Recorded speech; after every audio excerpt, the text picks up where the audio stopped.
As origens forjaram-lhe a personalidade e o sonho, o horizonte? A vontade de mais horizonte? As origens levaram-me a ter a vontade de mais horizontes, sim. Eu não gosto da ideia de raiz. Quando dizem então o Douro são as suas raízes, o Douro, você tem as raízes no Douro. Eu não gosto da palavra raiz, porque a raiz cria imobilidade. Você na raiz fica preso. É um tema político, infelizmente, muito frequente nos políticos, em alguns políticos demagogos que dizem: nós queremos desenvolver o interior de Portugal, queremos desenvolver aquelas coisas que eles dizem nos programas, queremos que as pessoas fixem as raízes no sítio onde nasceram. Isso é perigoso, lá está. Você já pensou o que é nascer e morrer no mesmo sítio? Há quem viva assim. E viver no mesmo sítio eternamente é o pior que se pode condenar a alguém. É uma espécie de desterro no seu próprio sítio. E portanto, a ideia de raiz, eu gosto mais de asas, de voo, eu também, de viagem, do que de raiz. A beleza das pequenas coisas, janelas para nos deslumbrar. Se o mundo tem pequenas coisas, proeza de quem agarrar. É tão bom saber que a beleza pode ter o seu lugar. Uma conversa com Bernardo Mendonça.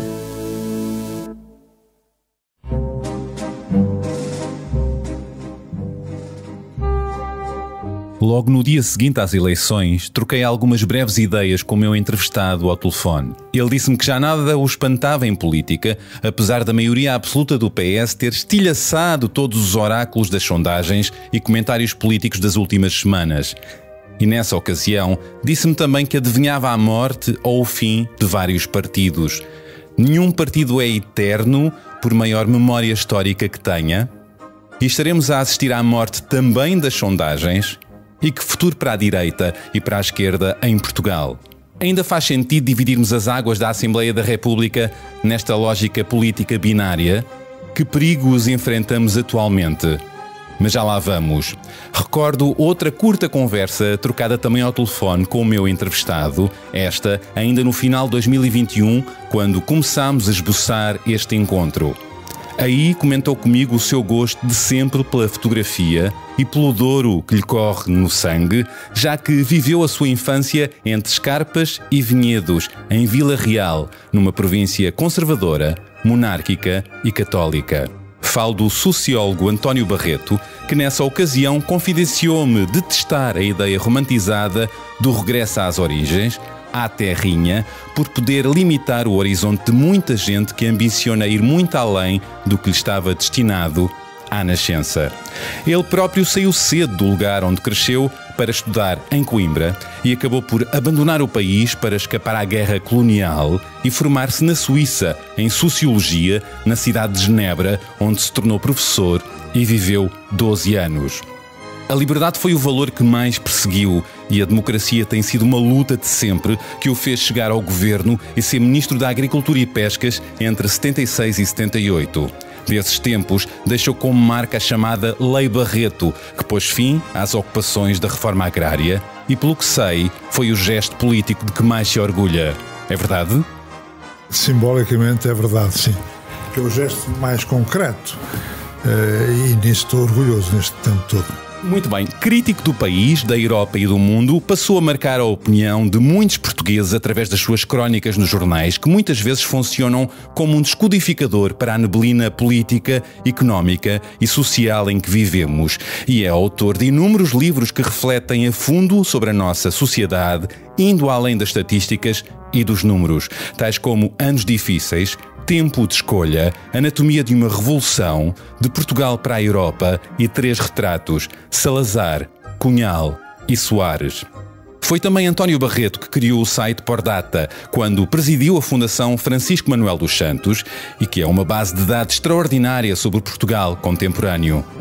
Barreto tem um currículo vasto e admirável e parece já ter vivido várias vidas nesta vida. Uma sensação que acompanha alguns de nós, certamente. E o que fica do que passa? Que memórias e, já agora, que arrependimentos. O próprio António Barreto fala disso nas primeiras páginas de um dos seus belíssimos livros de fotografias. Este um testemunho de imagens feitas por si entre 1967 e 2010, editado pela Relógio de Água, e que é um caso sério de sensibilidade. E nele chega a assumir o seguinte: vivi quase 70 anos de rupturas. Mudei muitas vezes, rompi outras tantas. Deixei para trás locais, pessoas e sentimentos. Mudei de país, de cidade, de política, de amor, de famílias e de profissão. E após cada mudança, pouco trouxe comigo da vida anterior, a não ser a memória que me ajuda a pensar. Assim como a palavra escrita e as imagens. Quando chego à minha idade e olho para trás, tenho a impressão de que a minha vida está cheia de destroços. Quero falar sobre esses e outros destroços, os que todos nós, de uma maneira ou de outra, sentimos ao longo destes últimos 2 anos. O que nos espera neste 2022 que acaba de arrancar, e desta maioria absoluta do PS e da nova configuração da direita e da esquerda na Assembleia. Vem aí um tempo de estabilidade e de diálogo, e que impactos e consequências desta crise pandémica ainda sem fim à vista. É no escritório de António Barreto, em Lisboa, com uma estante cheia de livros de alto a baixo, do chão ao teto, onde arranca agora esta conversa. Olá, Dr. António Barreto, bem-vindo à Beleza das Pequenas Coisas. Boa tarde, Bernardo, prazer em recebê-lo em minha casa. Muito obrigado, eu é que agradeço. Comecemos pelo inesperado resultado das eleições. Contra o que previam os oráculos das sondagens, o país pintou-se de cor-de-rosa e o PS venceu estas legislativas com maioria absoluta. Estes resultados, de facto, não o espantaram? Surpreenderam, a maioria absoluta surpreendeu. Não estava à espera que acontecesse assim. Percebia-se que havia uma chance, uma minúscula chance que acontecesse, mas era muito, a meu ver, era muito pouco provável. E, aliás, praticamente não conheço ninguém, nem o António Costa. Nem o próprio. Que acreditava ou que achava que era... não só que era possível, mas que era alcançável. Foi uma surpresa para todos e é uma surpresa que vale a pena, nas próximas semanas, vale a pena pensar, refletir e estudar porque é que aconteceu e como é que aconteceu. Todos os oráculos falharam. O que é que ditou? Estes resultados surgiram do quê? Bom, sabe, agora, estas coisas nunca têm uma resposta simples. É necessário pensar, refletir, confrontar as nossas respostas com as de outros. Mas alguns elementos, é extraordinário que um governo e um primeiro-ministro que fizeram 4 anos bem, isto é, estáveis, 2 anos mal. Parece estranho que o terceiro mandato seja ao contrário, que tem as condições todas e os meios todos. Há qualquer coisa de romântico, se quiser. Os eleitores tiveram a sensação de que o primeiro-ministro tinha sido enganado, sobretudo pelos 2 partidos de esquerda, daquela falsa aliança, daquela falsa coligação que existia. E esse sentimento é um sentimento fundo. É um resultado também da zanga de muitos eleitores perante o Bloco de Esquerda e o PCP? Do chumbo do orçamento? Eles não gostaram que os partidos o tivessem enganado, ou tivessem feito a pressão e tivessem acreditado que bastava fazer um bocadinho de chantagem para conseguir obter. Como o António Costa e o Partido Socialista estavam, a meu ver, estavam decididos a continuar, mas não estavam decididos a dar tudo por tudo para perder tudo. E decidiram, e eu acho que relativamente bem, decidiram, então vamos a eleições, já que é assim. Mas ficou no ar o sentimento de que os outros é que tinham traído, que os outros é que tinham enganado. E isso deu folgo a António Costa? Esse sentimento mas esse sentimento é muito fundo na população, de perceber, não traduzir algumas opiniões, não não traduzirem apenas crenças ideológicas ou doutrinárias ou necessidades económicas, mas muitas vezes traduzirem sentimentos na política. A política também tem sentimentos, a política também tem sensações, a política também tem paixões, emoções. Obviamente estou a dizer quase que dizer banalidades, mas é muito frequente nas análises políticas esquecerem esta dimensão da vida política, que é a dimensão de identidade, de reconhecimento, de gratidão, de amor e ódio, esses sentimentos moldam muitas decisões políticas. Eu acrescento outra palavra, outro sentimento, que é o medo. Eu questiono se o medo poderá, perante os resultados que as sondagens apresentavam, que poderá ter criado o medo de uma certa direita à deriva, outra trauliteira, de extrema direita, que levou boa parte da população a dar maioria ao PS. Não acredito. É possível, mas eu não acredito nesse argumento. Acho que a população, desta vez, a população votou sem medo. Votou com emoção pela ingratidão dos dois partidos, que praticamente estão destruídos. Hoje em dia podemos voltar a esse assunto.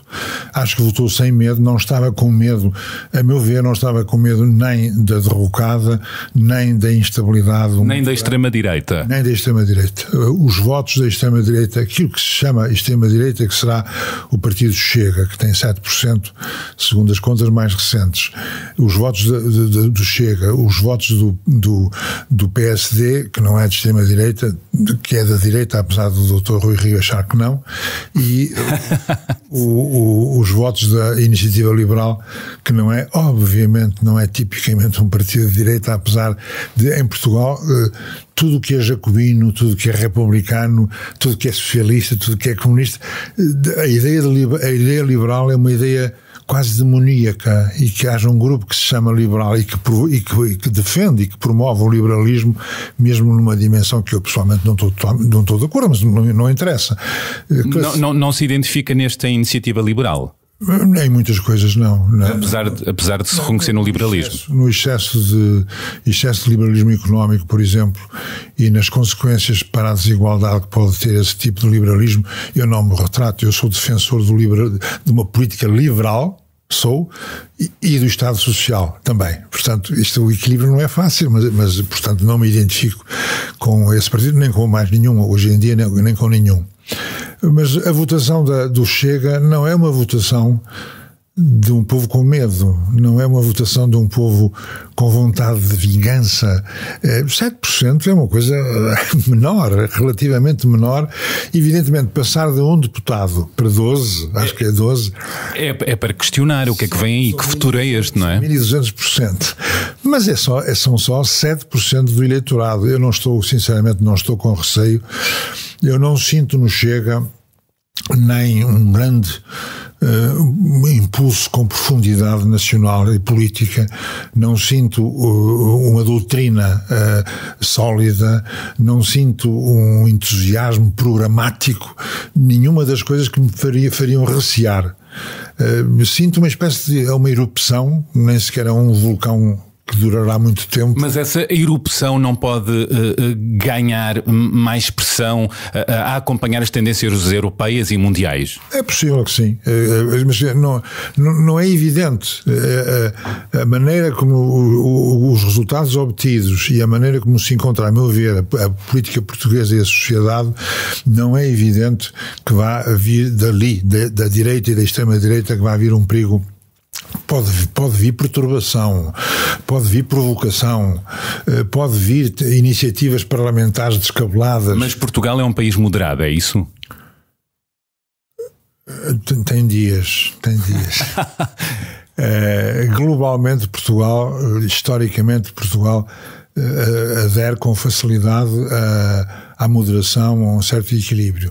Agora foi resultado disso, não é? Mas, quando se tratou de excessos, No século XIX e no século XX não faltaram vocações para o excesso, contra os franceses, a favor dos franceses, contra os liberais, a favor dos liberais, contra os republicanos, a favor dos republicanos, contra o corporativismo, a favor do corporativismo. Na guerra colonial, os portugueses têm um currículo de violência e de extremações e de perturbação social e política e até militar com seriedade, não é? Pouco suave. Não é de brandos costumes, não é só de brandos costumes e de doçura. É verdade, aliás, quando olhamos para o passado, agora com maior olhar crítico, tem-se falado muito disso, não é? Sim. A ideia de que Portugal é brando ainda é a ideia dominante, mas não é. A narrativa tem mudado. Espero bem que sim. Eu não queria deixar as sondagens ainda completamente falhadas. Boa parte dos mídias estão de cara à banda, e os críticos e as empresas de sondagens. O que é que se passou aqui para as sondagens terem errado tanto? Certamente também haverá também várias explicações. Eu tenho dois motivos, que não são explicações finais, são dois motivos. O primeiro motivo é este género de mudança nunca é bom para as sondagens. Isto é, partidos que morrem ou partidos que nascem não são muito bons. Quando surgiu o Bloco de Esquerda, há uns anos, ninguém dava ao Bloco de Esquerda nada. Porque há uma zona de imprevisibilidade. Totalmente de imprevisibilidade para a sondagem, para a construção da sondagem e de imprevisibilidade para o próprio eleitor. Eu estou convencido que quando há partido a nascer ou partido a morrer, que muitas pessoas decidem em cima da hora, em cima da urna, decidem ali em quem vão votar. Tal e qual, é isso. E isso, a meu ver, abre um campo à imprevisibilidade muito grande. Mas há outro assunto, e eu estou com todo o respeito que tenho para as empresas de sondagem e afins, eu desafio as empresas de sondagem a refletirem um pouco mais e melhor no que estão a fazer. Estão absolutamente dominadas pela concorrência, pela competição, num país tão pequeno como o nosso e com tão pouca vida, que para a sondagem há 6 ou 7 ou 8, 9, 10 empresas de sondagem a cavalgarem umas em cima das outras, estão a fazer sondagens cada vez mais fracas do ponto de vista técnico, com amostragens cada vez mais débeis, mais curtas, mais rápidas, com problemas de comunicação por telefone fixo, telefone telemóvel, presencial, com inscrição própria ou inscrição na internet. Tudo isto estão a fazer para fazer muito depressa, fazer sondagens cotidianas. Portanto, as sondagens estão cada vez mais mal feitas? Estão mal feitas por motivos económicos. Porque querem absolutamente, na competição, querem absolutamente fazer muito depressa, muito barato, cada vez mais barato, porque tem que ganhar a concorrência com os jornais, nos jornais e as televisões. Não posso deixar de passar em branco a frase a morte ou o fim de alguns partidos. Chegou a dizer-me, por exemplo, que partidos é que vê um fim à vista? O CDS, por exemplo? O CDS está terminado, a meu ver. O CDS está terminado. Pode ser que haja agora 1 ou 2 candidatos que se apresentem, que ganhem o Congresso, que reaparecem, porque existem em Portugal inteiro há uns tantos vereadores ou conselheiros municipais que são do CDS, que se dizem do CDS. E o que é que vai ser deles? Eles podem mudar de partido, podem passar a ser independentes, podem se manter como CDS se o CDS existir, mas o CDS como quadro de racionalidade política, de organização política, com uma quadrícula no país inteiro, esse partido acabou. Esse partido viveu de 3 ou 4 pessoas e 3 ou 4 acontecimentos. O facto de lutar pela liberdade em 75 ajudou a viver. Quem conseguiu vencer as dificuldades do PREC ganhou uma espécie de passaporte, passe para a democracia. Mas não um passe eterno. Não eterno, sobretudo porque o CDS não conseguiu definir um sólido campo doutrinário, nunca, jamais. O CDS nunca se disse realmente democrata cristão, nem cristão social, nunca se decidiu pelas grandes famílias que têm tradição, que têm programa, que têm filosofia política na Europa, e ficou ali entre um centrismo híbrido partido, uma democracia social, um cristianismo social, uma democracia cristã, tudo isto que na Europa tem tonalidades diferentes, e cá o CDS fazia um bocado de tudo. Depois viveu da personalidade de 2 ou 3 pessoas. A mais importante de todas para mim foi o Amaro da Costa, que criou, que fundou, que deu um capital de energia ao partido e a quem lhe sucedeu, e ao Freitas do Amaral e as outras pessoas que se seguiram. O partido conseguiu, com o Adriano Moreira, uma espécie de ir buscar algo a um país diferente, que se dispôs a atualizar para a democracia. Depois teve um grande contributo do Paulo Portas, que foi um contributo pessoal, estritamente pessoal. Paulo Portas não deu ao partido nem doutrina, nem programa, deu-lhe a vida dele. E levantou o partido, conseguiu levantar o partido. É talvez o último grande líder do CDS. É. O que faz com que o CDS terminou isto, gradualmente entrou em crise.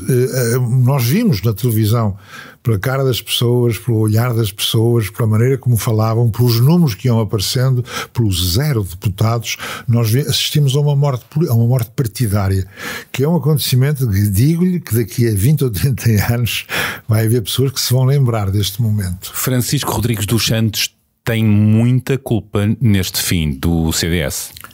Sinceramente não sei, eu fiquei surpreendido com a campanha dele. Pela positiva? Achei com mais energia. Não tem capital político, não tem programa, não tem doutrina, é muito telúrico, epidérmico. Tudo isso são defeitos para um dirigente político, um líder político. Mas surpreendeu-me pela energia, pela prontidão, pelo caráter que ele pôs nas respostas dele e na intervenção dele. Fiquei surpreendido. Em bem. Faltam mais mortos. Vamos aos mortos. Ainda não enterramos todos, então. O PCP, que faz 100 anos, é o maior partido, o mais antigo partido de Portugal, é o único partido comunista que sobra na Europa, não há mais nenhum. Mas tem um património, uma memória histórica que ainda vai continuar?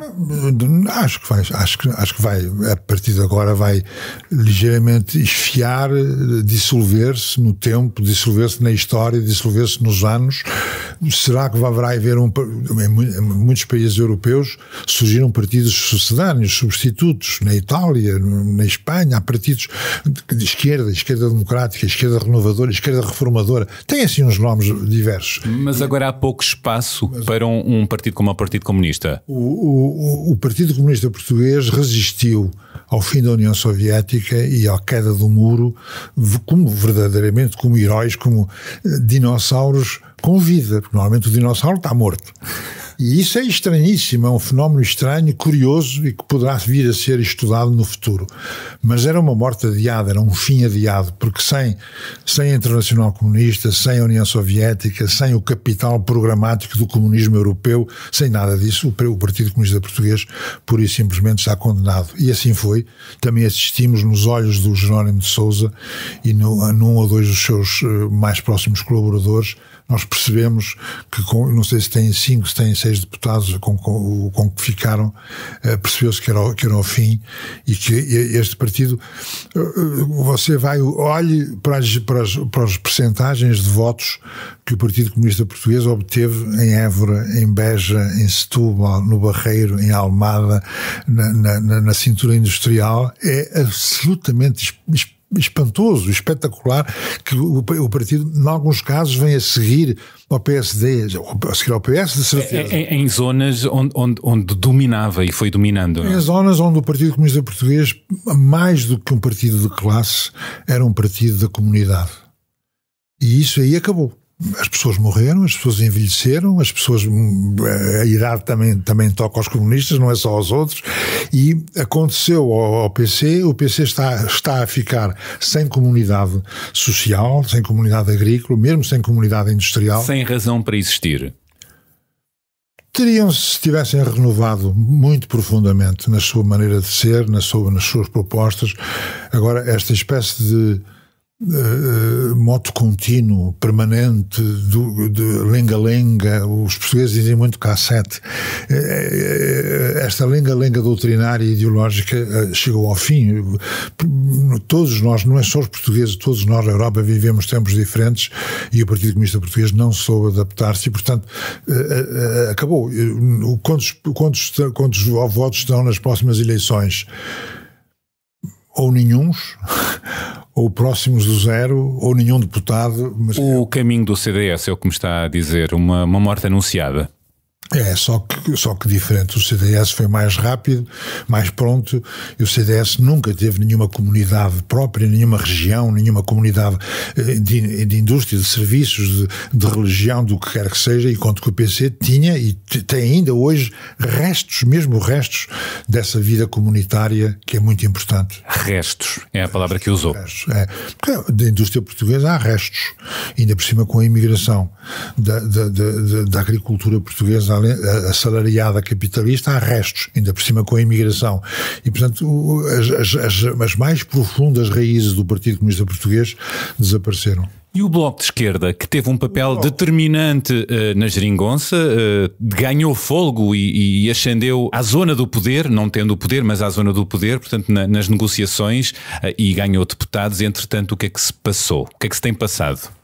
O Bloco é um fenómeno curioso também por si próprio. O Bloco de Esquerda não tem comunidade social, não tem profundidade social no país, em sítio nenhum.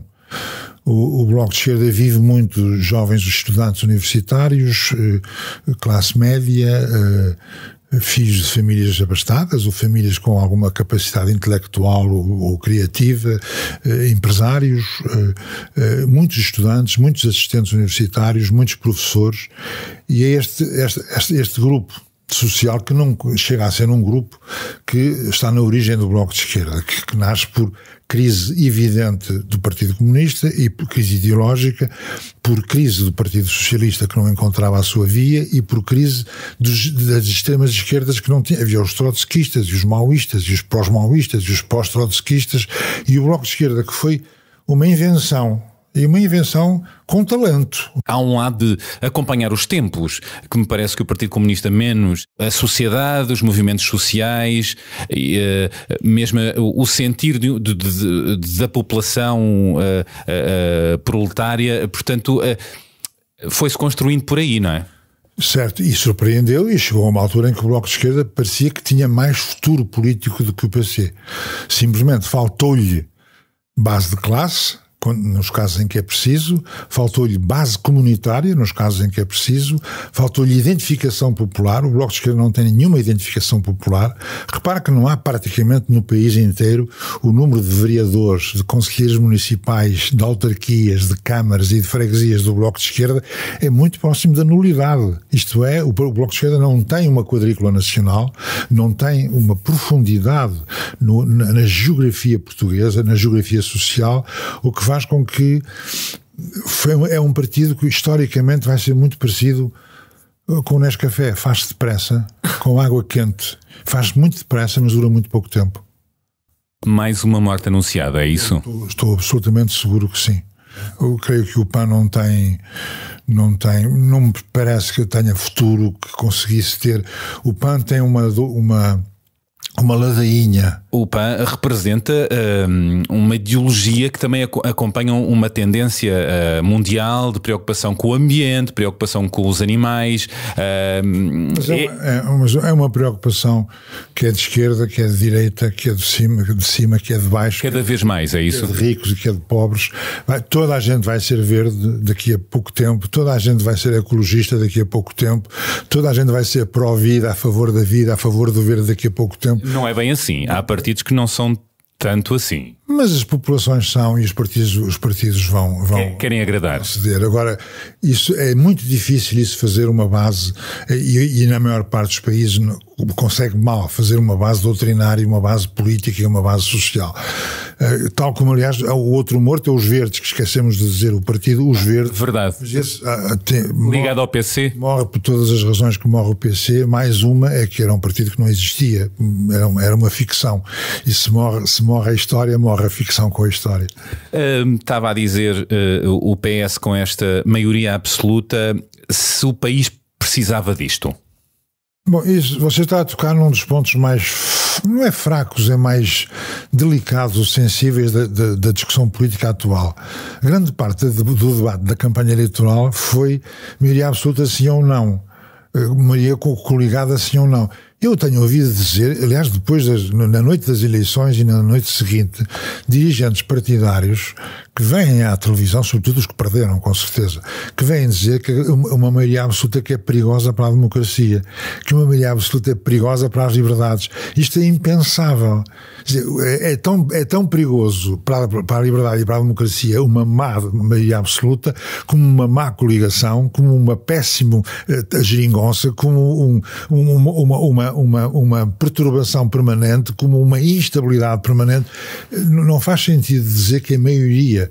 Há países que vivem com maiorias absolutas do partido A, do partido B, do partido C, há 100 anos. Na Inglaterra, durante anos e anos e anos e anos, décadas, séculos, os partidos são, por definição, têm que ter maioria absoluta para governar. Nos Estados Unidos há maioria absoluta. Poderá trazer tranquilidade. A grande questão que se coloca, também tenho ouvido vários debates, nomeadamente por pessoas do PS, nomeadamente Ana Gomes, que questiona António Costa e o seu próximo governo, se haverá diálogo e se haverá humildade. O que é que acha? Acho que a questão está em aberto. Nós sabemos que uma coligação também pode ser contra o diálogo e contra a humildade perfeitamente.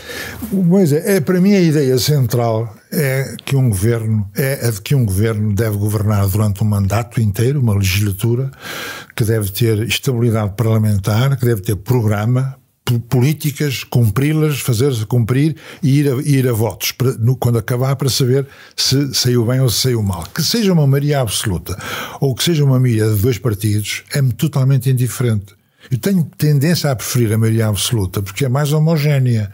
Mas se for de 2 partidos coligados, seriamente coligados, com ministros dos 2 lados, com o contrato assinado e com promessas que o público conheça, que os cidadãos conheçam, eu também sou a favor de um partido de governo de coligação. Não, pelo que sei, não era muito a favor da geringonça. Acabou por funcionar. Qual é o balanço de uma geringonça que essa morreu? O balanço é que a geringonça que funcionou e depois matou. Primeiro funcionou e depois matou. Mas funcionou. Mas depois matou. O governo caiu porque a geringonça arrebentou.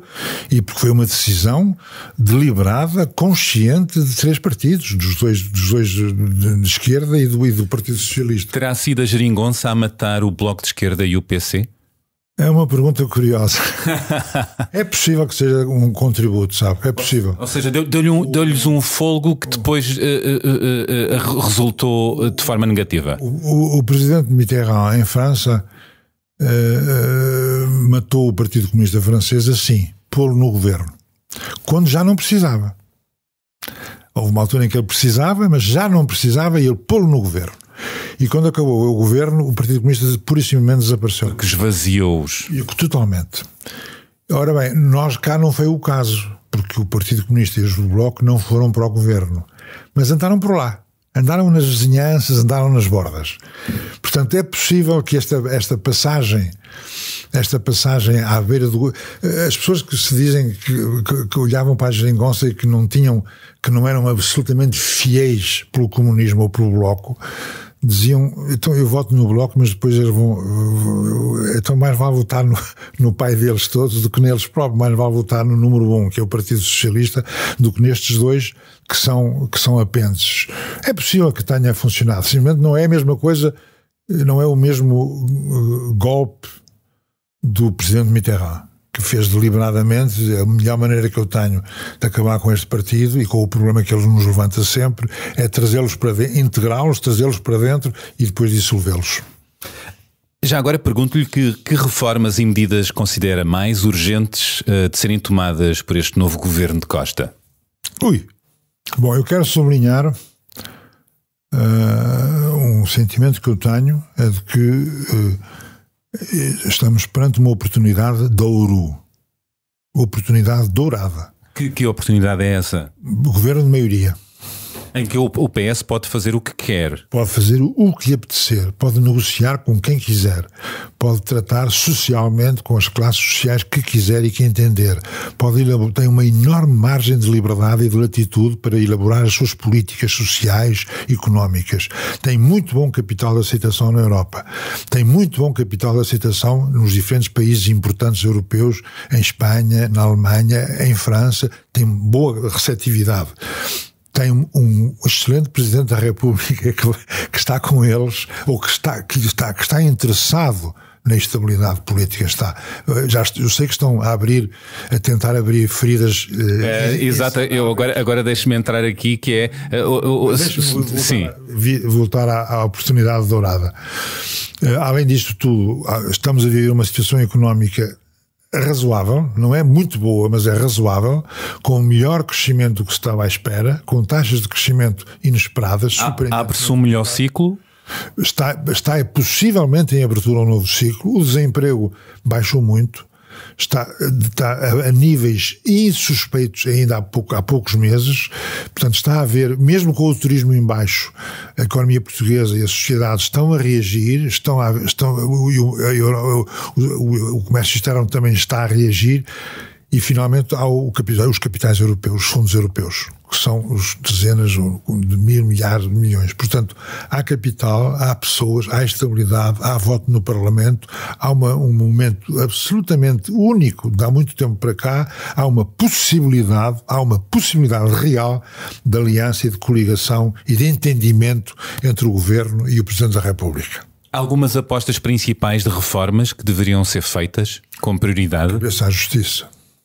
É o mais grave que Portugal vive, é a justiça.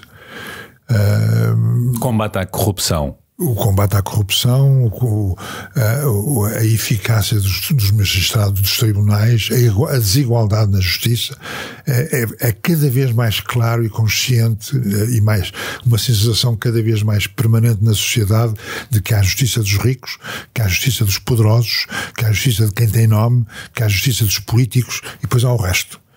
E em muitas coisas funciona até a justiça comercial, familiar, de bens e costumes, e aqui nos tribunais, nas comarcas, em Vila Real, em Aljustrel, em Macedo de Cavaleiros, em Abrantes, vai funcionando. Mas desde que se toque na estrutura política, nos políticos, nos grandes capitalistas, nas grandes empresas, nos empregos que se concedem, desde que se toque neste universo, a justiça portuguesa destrambilhou. E agora estamos a assistir a isto. Bom, já tivemos juízes corruptos na primeira instância e na relação, que é uma coisa pesada, grave, séria, e temos agora esta ideia de que a justiça criminal, a instrução dos processos criminais, dependem da luta entre dois juízes. O que é uma coisa impensável. A polémica, ou o afrontamento, ou o confronto entre o juiz Rosa e o juiz Alexandre transformaram-se na última razão da justiça portuguesa. Isto é inimaginável, impensável. A magistratura, e acuso diretamente a magistratura portuguesa organizada no Conselho Superior da Magistratura, no Conselho Superior da Magistratura do Ministério Público, nas ordens dos advogados, nas associações sindicais e parasindicais dos juízes, dos magistrados e dos procuradores, este conjunto que forma a magistratura portuguesa está a portar-se mal, está a prestar maus serviços à população portuguesa.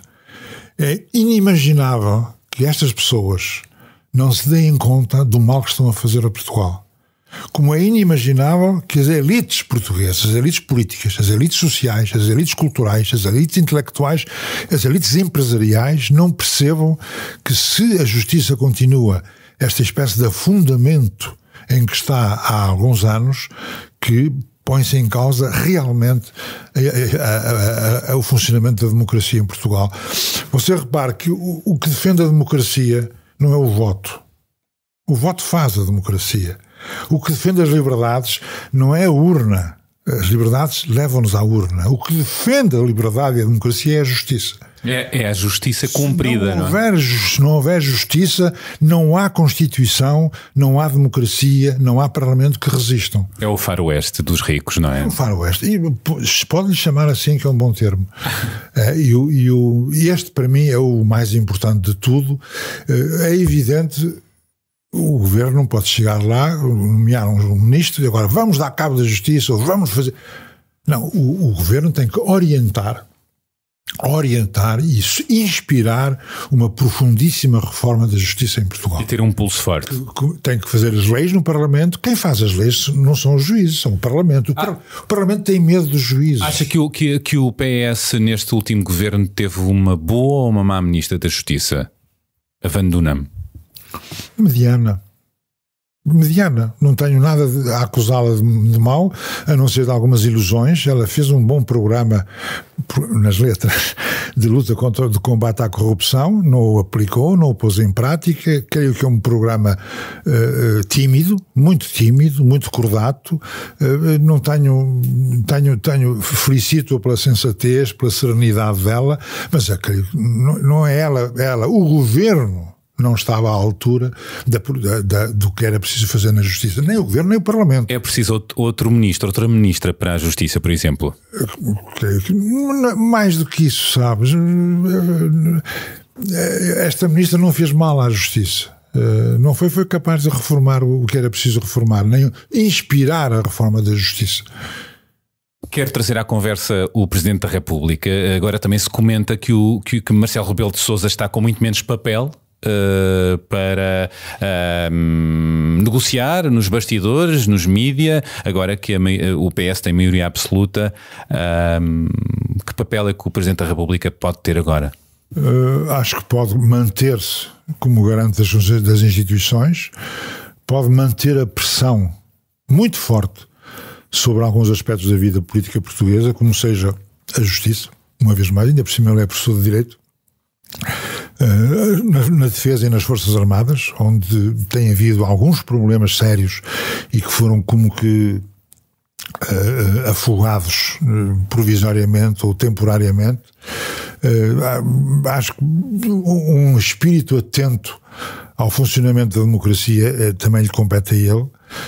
Saber se a maioria absoluta permite ou não o diálogo, se a maioria absoluta favorece ou não o diálogo, se a maioria absoluta mata ou não o diálogo, este género de observação de sentimento ou de sentido, o Presidente da República não é o único, mas pode desempenhar um papel importantíssimo aí. E não é preciso sequer que haja nem confronto, nem afrontamento. Você repare, tem ambos o seu mandato definido. O Presidente da República não pode fazer mais um mandato. O Governo pode fazer mais uma legislatura, mas tem uma legislatura feita. Não depende de voto parlamentar. Estes dois só não se entendem se não quiserem. E não tem nenhum interesse, nem o Presidente da República, nem o Governo, ou o Partido Socialista, têm realmente interesse num afrontamento entre os dois. Porque não há depois disto. Não há pós, não há segundo mandato, não há depois disto. Se eles não os fizerem, estão a prestar um muito mau serviço a Portugal. Publicou recentemente um livro que retrata Salazar, Cunhal e Soares, considera os nomes mais relevantes do século XX português, refere ainda outros nomes da política: Yanes, Sá Carneiro, Cavaco, Guterres, Freitas do Amaral, Sócrates, Passos Coelho. Foi notada e comentada a omissão de António Costa. Não incluiu porquê? Por não ter a mesma relevância? Por não ter passado tempo suficiente? Porque está em funções. Está em funções. Este género de análise ou de observação faz-se perante pessoas que já pertencem ao passado. Não estão mortos necessariamente, mas pertencem ao passado. Os meus 3 estão mortos, mas todos os outros que eu menciono pertencem ao passado. Mas em política, permita-me, o passado passa a presente. Há uma série de personagens que renascem. Às vezes. Regressam. Neste caso, o António Costa, a meu ver, ainda tem muito para dar e fazer, está em exercício de funções, não tem a espessura programática, política, doutrinária e política de qualquer um destes três, e portanto não sei se daqui a 10 ou 20 anos eu escreveria sobre ele, para já não. Ok, vamos ver. Envolveu-se na vida política ativa muito novo e chegou a ministro. De que é que mais se orgulha de ter feito nessa época? Da tal Lei Barreto? A lei da reforma agrária, a Lei Barreto, é um símbolo, é um gesto. Para mim, o importante naquele ano e meio em que eu estive a exercer essas funções foi que, creio eu, ter dado um contributo forte, eu e o meu partido e as minhas pessoas e as pessoas com quem trabalhei, com que trabalharam comigo, ter dado um contributo forte para travar a revolução e para travar o Partido Comunista no Alentejo. Creio que foi o momento exato em que o Partido Comunista Português começou a perder. Tinha perdido já nas Forças Armadas, mas ainda não tinha perdido na sociedade. No 25 de novembro, perde nas Forças Armadas e começa a perder na sociedade. Lutava-se ali por dar terra a quem trabalhava nas terras, não está ligado a isso, mas depois havia abuso, houve uma expropriação totalmente ilegal e houve um esbulho.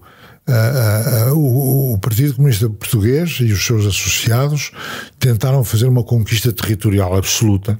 Pareciam os movimentos de independentistas em Angola, em Guiné e Moçambique, que queriam conquistar terreno. Sem rei nem roque, não é? O rei e o roque eram eles.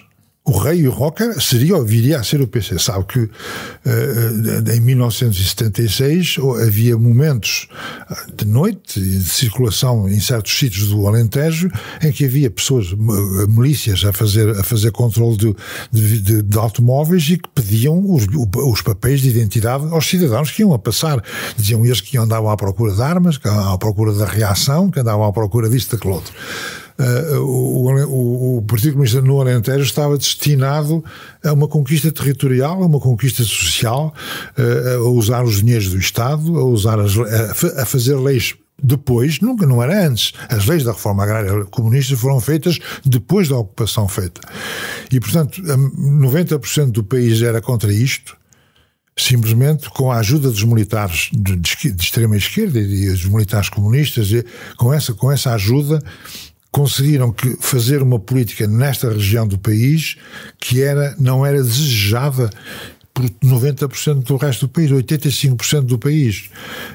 E era um absurdo que houvesse uma espécie de constituição para... Aliás, criou-se uma coisa chamada AZIRA, que era a Zona de Intervenção da Reforma Agrária. Naquela altura falava-se da ZIRA como se fosse uma parte do país. Havia Portugal, depois havia a ZIRA. A ZIRA tinha leis próprias, a ZIRA tinha funcionamento próprio, a ZIRA tinha banca própria, tinha créditos próprios, funcionava com a sua própria lógica, a sua própria polícia, muitas vezes. Por exemplo, havia industriais da cortiça que trabalhavam no norte e que precisavam de cortiça, e como a cortiça teoricamente era pública, eles vinham buscar a cortiça, mas eles queriam mandar a cortiça de volta, mandavam a cortiça por o interior do país, não pelas estradas habituais, que era para não pagar impostos.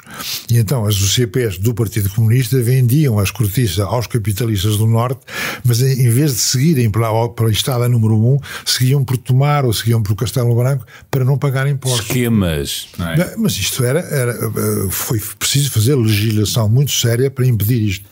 Mudemos de tema. Escreveu há tempos numa crónica no Público que Portugal tinha mudado e muito, e chamava a atenção porque os pensionistas e reformados eram 120 mil há meio século e agora são hoje perto de 4 milhões. Ou seja, em percentagem da população adulta, os pensionistas eram 2%, são hoje mais de 40%. Este é cada vez mais um país de velhos? E não vamos melhorar tão cedo. A análise das tendências demográficas e sociais a partir dos dados que temos e dos próximos anos é muito, muito, muito pessimista nesse aspecto. A imigração que está nos últimos 10 ou 15 anos está num plano parecido com a imigração dos anos 60. São talvez já mais de 1 milhão de portugueses que saíram em pouquíssimos anos. Não há sinais de rejuvenescimento ou de regresso de imigrantes. Os migrantes estrangeiros vêm, mas não se está a processar a imigração para Portugal, não se está a processar em boas condições. São pessoas super exploradas, a viver em péssimas condições, são fontes de perturbações sociais de toda a espécie. Não digo que são culpas deles, nem deixam de ser. O facto de haver uma enorme população explorada, mal empregada, dependente, ilegal, clandestina, estes factos não é um facto aconselhável para o futuro da demografia e da população. E nós tratamos mal os nossos mais velhos? Portugal, nós não tratamos bem. Eu não vou dizer que tratamos mal, mas digo que nós não tratamos bem os mais velhos.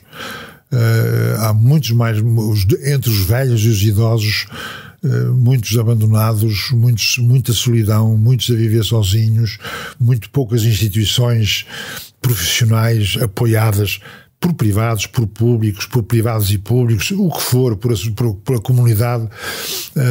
Todos os dias há conhecimento de maus tratamentos, mas voltando só um pouco atrás, o pior é que nós estamos a perder a dinâmica demográfica, estamos a perder a vitalidade demográfica. Em pouquíssimos anos nós vamos chegar a taxas de natalidade absolutamente insuportáveis para Portugal poder sobreviver sem um recurso maciço à imigração. Ora, um recurso maciço à imigração, isto é, de centenas de milhares por ano, põe problemas terríveis do ponto de vista social, cultural, político, psicológico. É muito grave. Portugal não tem capacidade, não demonstrou até hoje capacidade de querer ordenar e controlar a política de imigração. Essa é uma crise europeia. Já agora, como é que comenta a crise migratória nas fronteiras da União Europeia? Sei que chegou a dizer que um dos problemas da Europa é o fecho das fronteiras. O fecho é a abertura. Sim. A abertura a mais tem dado o que tem dado. Fontes cada vez mais graves de perturbação, de racismo, de antirracismo, de conflitos étnicos, conflitos raciais de toda a espécie, conflitos políticos e psicopolíticos de toda a espécie, com as fronteiras todas abertas, de sobreexploração, de atividades ilegais. As atividades ilegais não são só dos imigrantes, são dos imigrantes e dos que já cá estão, dos residentes, mas cria-se uma situação propícia a isso. O que depois cria a situação contrária, isto é, os países que querem fechar fronteiras. Que é um problema, não é? Que é um problema tão grave como o outro. No século XX e XXI, nos anos 20 do século XXI, ver países europeus a voltar a fechar fronteiras como era há 10 anos, há 20 anos ou 30, ou como era há 150 anos. Há um historiador, eu creio que cito isso num escrito qualquer, houve um historiador inglês que dizia que no princípio do século XX, em 1900 era possível sair de Londres até Istambul sem nunca mostrar o passaporte. Uau! Foi a Primeira Guerra Mundial. Os novos Estados, os Estados Nacionais do século XX, é que criaram depois os passaportes e tudo o que a gente conhece, as fronteiras fechadas, etc, etc. Já havia, obviamente, um pouco protecionismo económico, já havia direitos alfandegários, tudo isso, mas do ponto de vista político e social não era a mesma coisa. Nós fizemos um grande progresso, de que eu sou defensor, da abertura dos países, a abertura das fronteiras, mas a abertura das fronteiras entre europeus, não é a abertura das fronteiras ao mundo inteiro. E os europeus têm-se recusado, por incapacidade, incapacidade política, incapacidade social, incapacidade doutrinária, têm-se recusado a fazer um esforço de controlo da imigração. Mas não podemos também fechar olhos, não é? E aí está a crise dos refugiados, de tudo que se tem passado em muitos países em que uma série de pessoas fogem da morte, não é? Muitas vezes até. Algumas vezes é, outras não. Se você abre na Europa, como tem aberto, a possibilidade ao negócio, isto é, contratar ilegalmente apoiar todas as pessoas que chegam ilegalmente. Sobretudo, se forem crianças, ainda mais. Se forem mulheres, ainda mais. Se forem mulheres e crianças sem homens, ainda mais depressa. E criou-se um enorme, uma rede de comércio, como é sabido. Já há fábricas na Turquia, há hoje fábricas especializadas em fazer botes, coletes de salvação para os imigrantes, porque são uns botes, tudo isso em más condições. Que horror, mas há uma crise humanitária em que os países também têm responsabilidade, não é? A crise humanitária é criada tanto mais, não digo que é apenas e repito, mas é criada tanto mais quanto você na Europa dá sinais errados. Se você na Europa dá os sinais que é quem vier nós acolhemos, quem vier nós tomamos conta, há cada vez mais. Hoje em dia, estar para um sírio, ou um afegão, ou um libanês, ou um jordano, ou um paquistanês, ou já não falaram um nepalês, ainda mais longe, ou um indiano. Vir para a Europa custa pelo menos 15 mil, 20 mil, 25 mil euros que ele tem que pagar do bolso dele para ter o passaporte, para ter a viagem. Alguns começam a viagem de comboio e depois passam para o avião, do avião para o barco, do barco e acabam num bote. Porque o bote frágil, o bote que se afunda no Mediterrâneo faz parte do negócio com a empresa que faz uma parte da viagem em avião ou comboio, mas que depois tem que dar um bote deste género, porque o bote é mais comovedor do ponto de vista humanitário. Pois, e há muita criminalidade pelo meio, e quem tira partido destas pessoas frágeis... Criminalidade. Isto é pura criminalidade cá, de gente cá e gente lá. Tira partido destas situações. Tira partido a viver com isto. Se a Europa, os sinais que a Europa dá são sempre os mesmos, isto é, venham, que nós temos muita pena de vocês, não pode ser. Mas não pode virar costas. Não pode virar costas, mas tem que dar cabo das redes. Se não dão cabo das redes, isto continua sempre. Outra questão, mudando também de tema, um dos seus livros de fotografias tem uma frase que eu registrei e utilizei na minha introdução. Quando chego à minha idade e olho para trás, tenho a impressão de que a minha vida está cheia de destroços. O que é que quer dizer com isso? Primeiro, o facto de eu ter vivido várias vidas. A vida transmontana, a vida Coimbra, a vida de refugiado, de exilado, e o regresso a Portugal, a vida política, a vida académica, foram vidas de facto diferentes. E que as vidas em mim sucederam-se umas atrás das outras. Eu não vivi em permanente comunidade de família, de amigos, de sócios, de camaradas, de o que for, e que ao longo dos anos eu tenho amigos de há 40 anos ou 50 anos, mas tenho o sentimento de que eu vivi sempre muito em ruptura. Estive na política, rompi com o Partido Comunista, estive no Partido Socialista, rompi com o Partido Socialista, rompi com a política, fui para a academia, rompi com a academia. Sinto muito e devo dizer que nem sempre tenho saudades. Às vezes tenho saudades, lembro-me bons tempos da adolescência, de Vila Real, do Douro. Há momentos de saudades, mas em geral eu prefiro uma vida feita de vidas sucessivas do que uma vida uniforme, plana, permanente e plana. Destroços, sabe que na minha idade há muitos amigos que morreram já. Há muitos colegas, camaradas do liceu, da universidade, do Partido Socialista, dos governos a que eu pertenci. Há muitos que já morreram, já sobram muito poucos. Não é negativo nem é melancólico. Quando eu nasci, ou pouco tempo depois, eu tinha um país de analfabetos, muito pobre, com uma mortalidade infantil absolutamente absurda, pior que a Índia ou pior que os países asiáticos ou africanos, com uma população analfabeta, profundamente analfabeta, sem liberdade. Portugal era um país enorme, isto é, para eu vir de Vila Real da Régua ao Porto demoravam-se horas.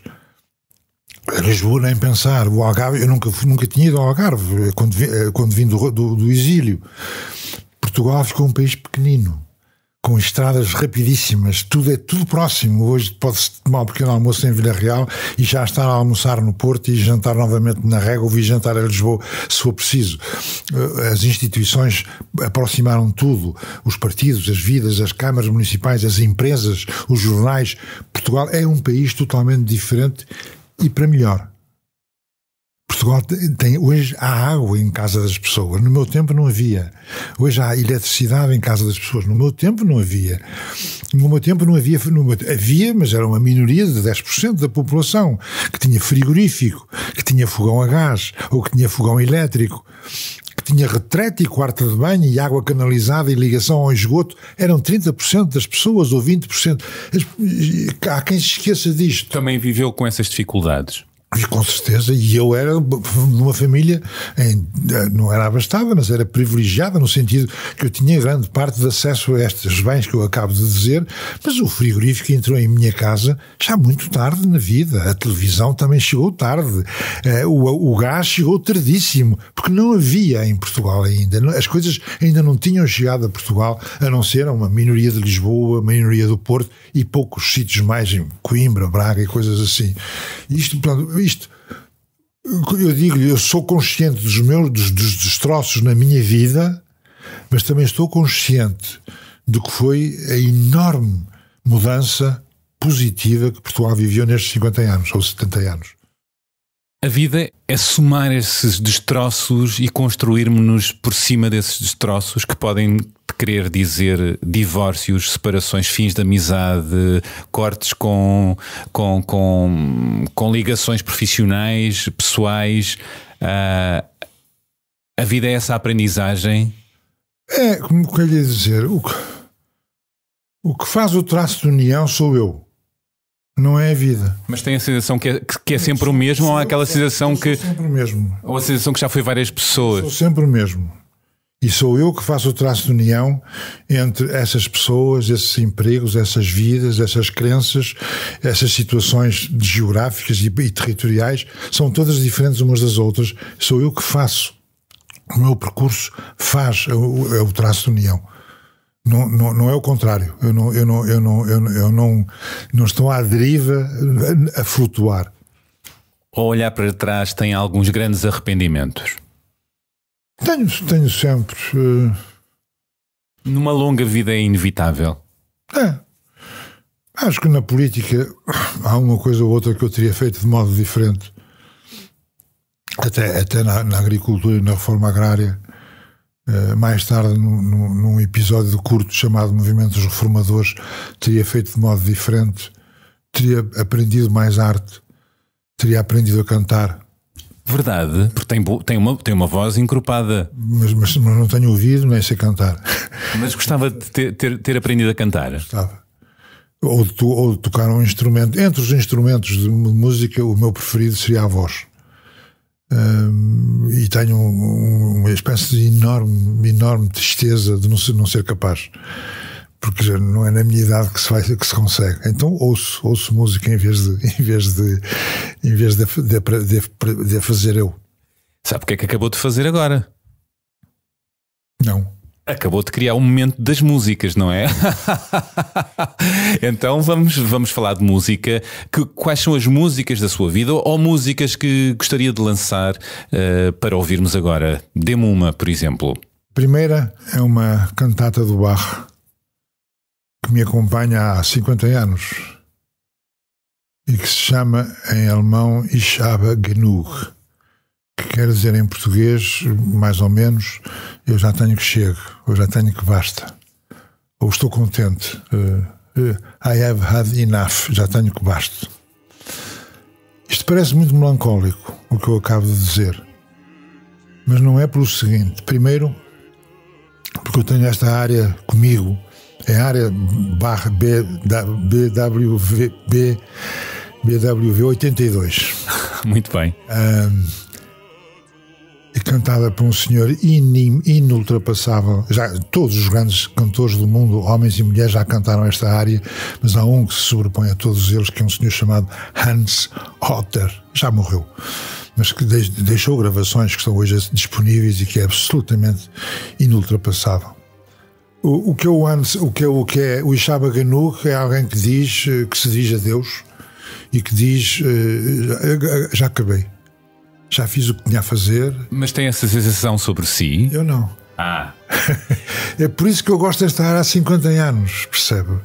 Mas eu gosto de ter a ideia de que a minha vida, num dia em que acabasse sem sentimento trágico, mas que acabasse com um sentimento de plenitude, que é o que tem a área.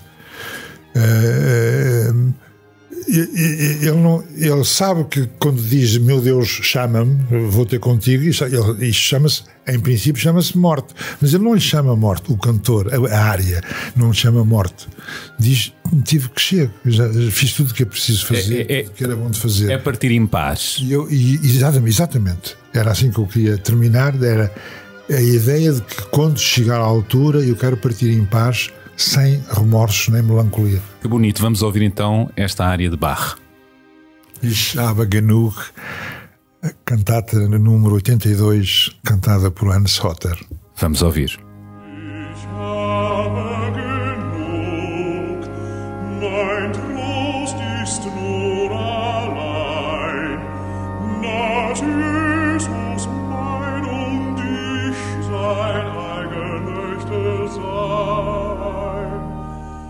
Muito bem, maravilha. E que mais é que podemos ouvir?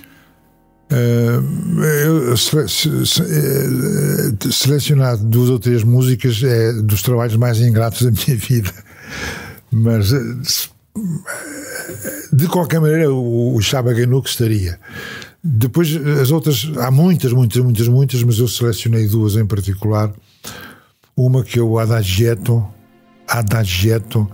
da Quinta Sinfonia do Mahler. Vamos ouvir então este de Mahler. Só 2 notas. É a área, música de fundo da Morte em Veneza, do Visconti. Grande filme. E a Morte em Veneza, o filme é baseado numa obra, num romance de um escritor que o Visconti transforma o escritor em músico, o Sr. Eschenbach, no filme, não no romance, mas no filme é um músico portanto, a área do Mahler, que é uma área, como é que lhe ia dizer, é verdade que é uma área que sublinha a melancolia, é verdade, mas é uma área que quase toca aquilo que para mim é o ideal da música. O ideal da música é a música que não é programática, que é a música por si própria, só por si. A música é das atividades, das criações, das iniciativas que mais se aproximam do sublime. Não é por acaso que a música faz parte da religião e a melhor maneira que eu não sou religioso, acrescento, a melhor maneira que os povos religiosos têm de se elevar para Deus é através da música, da fala e da música, da dança às vezes, ou das catedrais. Sim. Então quer lançar a música com a sua bela voz? Adagietto, Quinta Sinfonia de Gustavo Mahler. Vamos ouvir.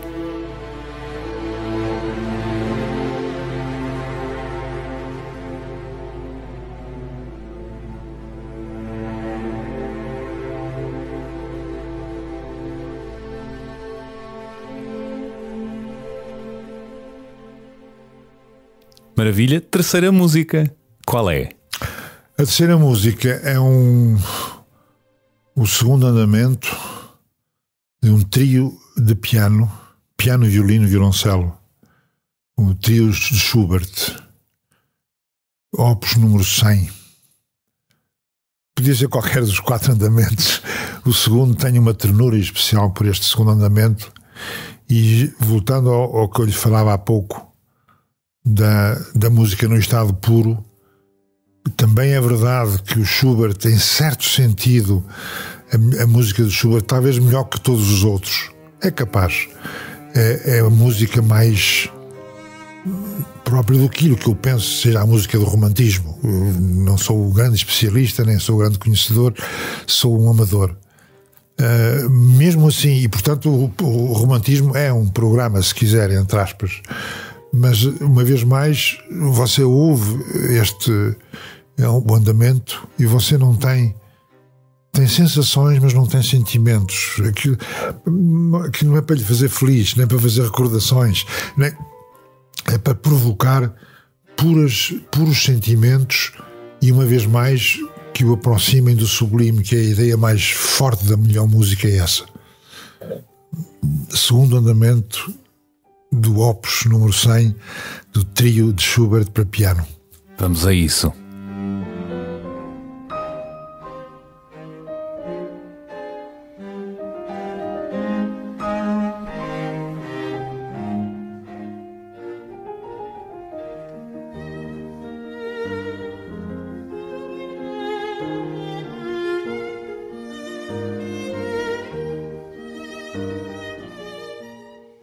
Muito obrigado, que maravilha. Já agora eu pedi-lhe um texto, não é? Um excerto de um texto para me poder ler e me explicar porque a escolha. Bom, a escolha de um texto é tão ingrata como a escolha de uma música. E eu também optei por uma dimensão histórica da minha vida. É um soneto de Camões que anda comigo há muitos anos, há 50 anos. Há 50? Uma vida? 50 anos. É uma vida. Porque é um soneto. O soneto não tem nome, mas é um soneto que toca numa coisa essencial. A primeira linha, muitas vezes os sonetos são conhecidos pela primeira linha. A primeira linha é verdade, amor, razão, merecimento. Isto é a primeira linha. E muitas vezes, quando se diz verdade, amor, já se sabe que é este soneto em causa. Este soneto, com o talento do Camões e a mestria da linguagem, toca num ponto crucial, ou em dois pontos cruciais. Por um lado, que é o dilema, o dilema, podemos dizer assim, o dilema entre a razão e paixão, ou razão e emoção, ou outro dilema que é parecidíssimo com este, que é o do plano e da sorte. Ou então, finalmente, o do conhecimento e o da experiência, que é diferente do conhecimento. O conhecimento teórico diferente da experiência. Dilemas que o acompanharam ou que têm acompanhado ao longo da vida. A razão porque eu gosto muito deste soneto e o leio com muita frequência, me lembro dele com muita frequência, é exatamente essa, porque toca no bocado mais nevrálgico e mais frágil na minha vida, que é esta contradição e este dilema permanente que se vive. Tem sido mais razão ou emoção? Não me faça essa pergunta, porque eu não lhe respondo, não sei. Está-me a levar a esta pergunta, não é? Não sei. Agora, eu prefiro a razão. No sentido porque eu sei que a razão depende de mim e do meu trabalho. Para a razão, para o conhecimento, para o merecimento, como Camões diz, depende de mim. Os sentimentos e as emoções também dependem de mim, mas há qualquer coisa de inelutável no sentimento. Mas que dá uma riqueza à pessoa. Não tenho qualquer dúvida disso. Só razão, caramba. Agora, como é que eu lhe ia dizer? Eu posso resistir à razão, não resisto aos sentimentos. Eu posso lutar contra a razão, não posso lutar contra os sentimentos. Eu posso diminuir a importância da razão e não posso diminuir a importância dos sentimentos. Que bonito, quer ler? Difícil, quero ler. Verdade, amor, razão, merecimento, qualquer alma farão segura e forte. Porém, fortuna, caso, tempo e sorte têm do confuso mundo o regimento. E feitos 1000 resolve o pensamento, e não sabe a que causa se reporte, mas sabe que o que é mais vida e morte que não o alcança o humano entendimento. Doutos varões darão razões subidas, mas são experiências mais provadas, e por isto é melhor ter muito visto. Por isso é melhor ter muito visto. Camões, um dos nossos maiores poetas, e já agora eu gostava de perguntar a si, sociólogo com um olhar crítico para a sociedade desde sempre, o que é que o nosso país tem ainda de mais extraordinário na sua identidade e de mais desprezível ou irritante neste... Eu tenho conquistado alguns uis seus ao longo desta conversa. Sabe que eu vou-lhe responder, mas preciso de uma pequena introdução. Eu sou muito alérgico às ideias de caráter nacional, de maneira de ser de um povo. Felizmente que em Portugal há caráteres, no plural. Há maneiras de ser e maneiras de viver. Ainda bem que é no plural, não é? Diversidade. Porque, quando me dizem os portugueses são tristes, eu digo logo o nome de um português alegre, que é para compensar. Os portugueses são muito violentos, eu digo logo imediatamente, eu conheço 3 que não são. Até porque generalizar é sempre muito errado sobre tudo, sobre países. No século XIX e no princípio do século XX, sobretudo no século XIX, a ideia de que havia caráter nacional era uma ideia muito forte e muito... Houve filósofos, geógrafos, historiadores que defendiam a ideia: os portugueses são assim, os espanhóis são assado, os ingleses, os alemães... Mas como sabe, até há culturas, e nós fomos tendo muito alimentadas formas de estar até alimentadas por certas épocas, não é? Poderes políticos em qualquer altura que tentam fomentar um caráter nacional para chamar, para atrair, para seduzir ou até para dominar. Dito isto, para mim realmente importante é a história e a memória e a cultura. E é por isso que quando me perguntam, diga lá algo de muito elogioso sobre Portugal, e eu não digo sobre a maneira de ser, que não sei qual é, mas digo sobre o que fizeram ou não fizeram. E nunca deixará de me surpreender, nunca. E considero que é um facto fora de uma compreensão fácil, que um povo tão pequeno, num canto do continente europeu, com alguma pobreza fundamental, pobreza das terras, pobreza do clima, pobreza dos recursos naturais, tem má terrenos agrícolas, má chuva, mau sol, não tem ferro, não tem carvão, não tem petróleo, não tem... Com esta pobreza toda, que este povo tenha, ao longo de 7 ou 8 séculos, persistido em existir e persistido na sua independência, na sua identidade própria, na sua língua, na sua cultura. A cultura é fraca, o país é pobre, já foi dependente várias vezes ou dos espanhóis, ou dos ingleses, ou dos americanos, ou de todos. Ou da exploração das colónias, não é? Ou dependente então de ter explorado outros.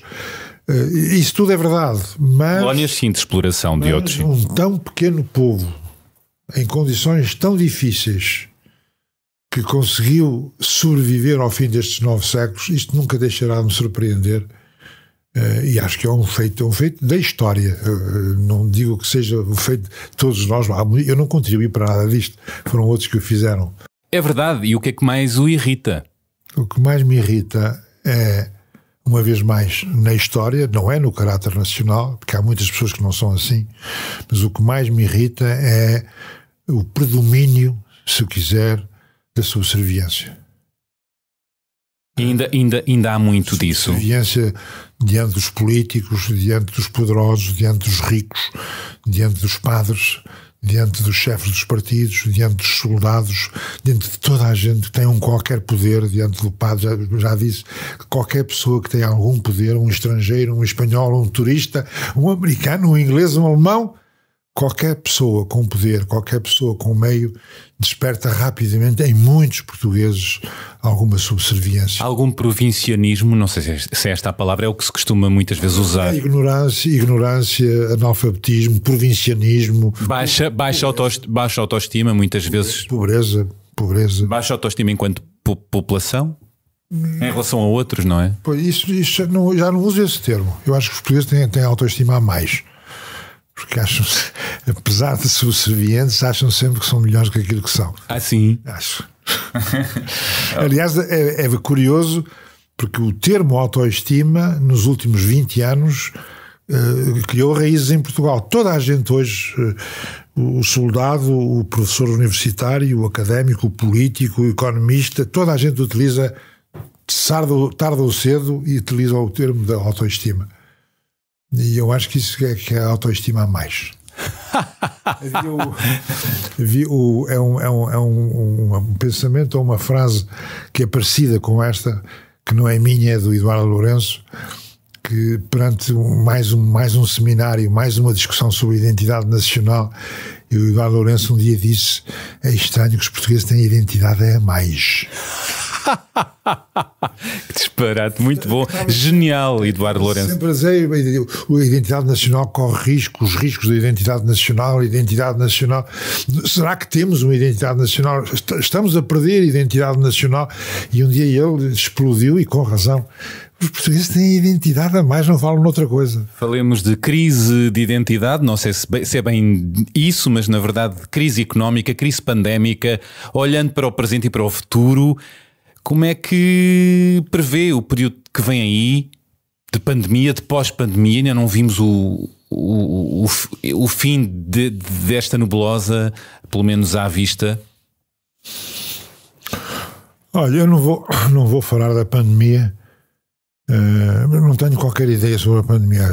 Sinto que os portugueses, que toda a gente, portugueses e europeus, toda a gente tem ideias definitivas sobre a pandemia, sobre a maneira como foram feitos os combates à pandemia, e não foram, a maneira como os poderes públicos e os poderes sanitários e os poderes políticos se ocuparam da pandemia. Eu não tenho ideia nenhuma. Mas eu pergunto-lhe para a frente. Sei que foi um período negro da nossa vida, que ainda vai durar algum tempo, imagino. Sei o que despertou um sentimento de apreensão e de medo. As pessoas dizem que não têm medo nenhum, mas todos têm.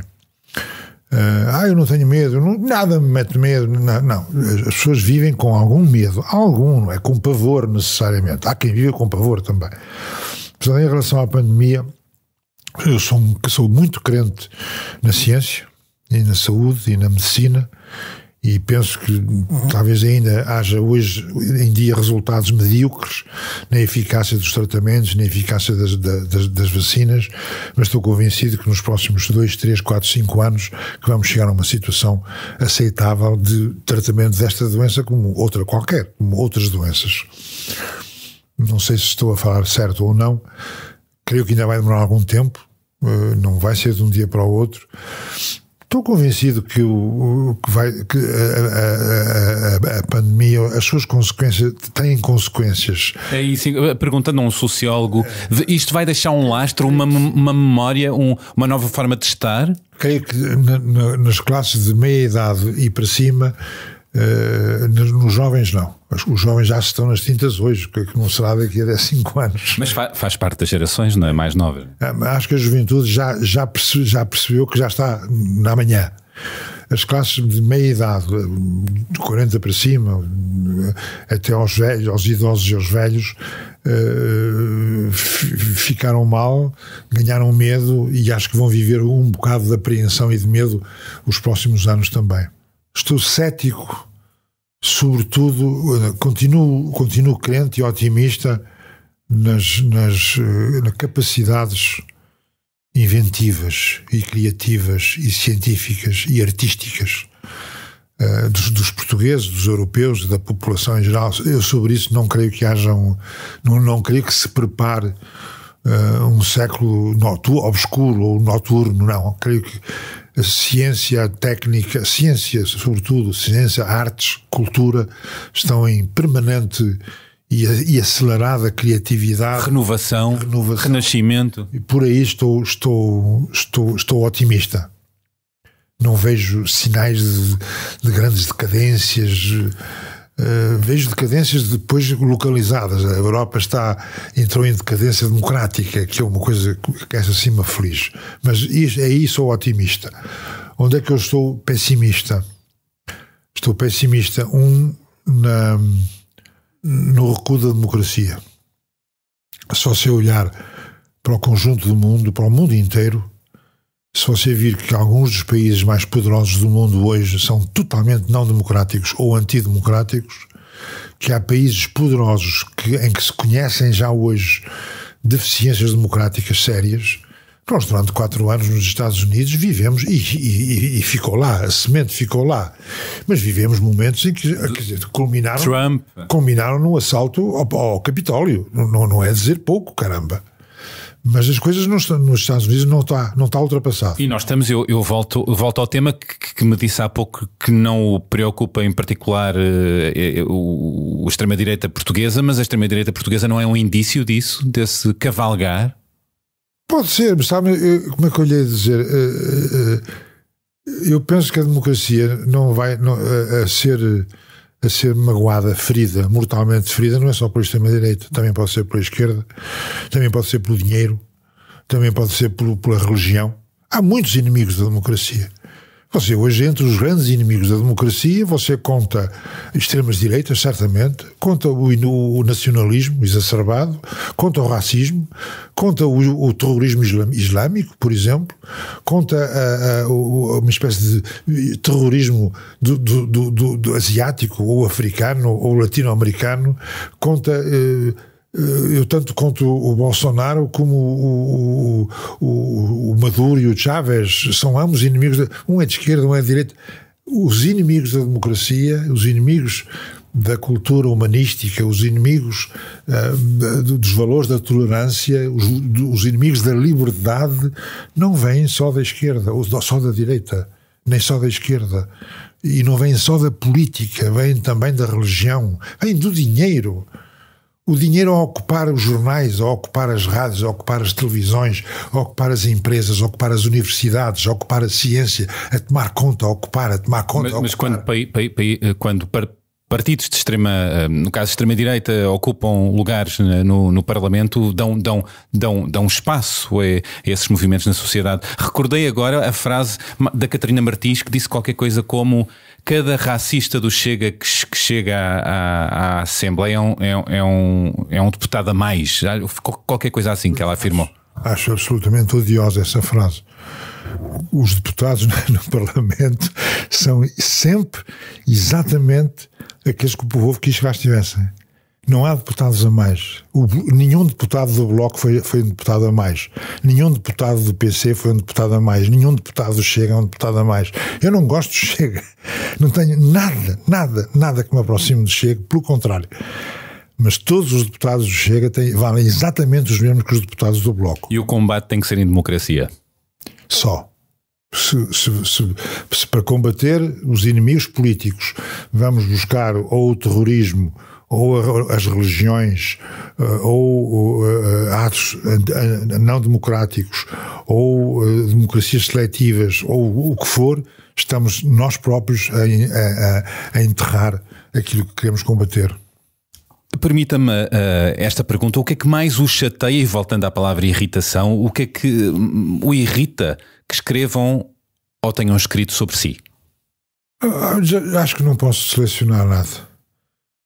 Houve uma altura em que eu tinha ficado muito sensibilizado, mas depois acabei por rir. Numa altura houve um editorial do jornal, um jornal chamado, que já não existe, chamado Diário, que era o jornal do Partido Comunista, que era dirigido por um tal Miguel Urbano, e que um dia fez um editorial chamado O Ladrão de Gado. O Ladrão de Gado? Era eu. Ok. Eu vivi com isso em cima. Há o Rei do Gado e há o Ladrão do Gado. Eu vivi com essa coisa em cima de mim, na cabeça. Estou a roubar gado. Depois houve um amigo meu, com uma enorme ironia, me disse um dia: António, tu viveste 10 anos antes da política. Viveste 10 anos a estudar, que é verdade, a estudar na sociologia questões relacionadas com a reforma agrária na América Latina e na África. E, portanto, tu estudaste toda a tua vida a maneira de tirar a terra aos ricos para dar aos pobres. E agora estás no governo e estás, o que tu tens que fazer é tirar a terra aos pobres para dar aos ricos. Esta frase, que é engraçada, que eu odiei, que eu detestei e odiei, que eu não estava a tirar a terra aos pobres, nem a dar aos ricos, estava a tirar a terra a quem a conquistou, à liberdade e à democracia. Mas foram frases que me ficaram, e está a ver, 50 anos depois ainda me lembro delas. O resto, sabe que eu escrevo há tantos anos nos jornais, e seja nos comentários, seja nas cartas, antigamente nas cartas aos diretores, nos comentários, nas cartas empregadas, depois nos e-mails, depois nos blogs, agora nos comentários nos jornais. Eu todos os domingos leio uma chusma de comentários, metade deles absolutamente odiosos, analfabetos, iletrados, pretenciosos, insultuosos, a grande parte deles. E isto cria uma espécie de capa. Eu já leio aquilo com uma espécie de sorriso, percebe? Uma couraça. Já não me toca. Não posso deixar de tocar, de falar de um dos seus maiores prazeres, a fotografia. De que é que gosta mais na fotografia e tem gostado?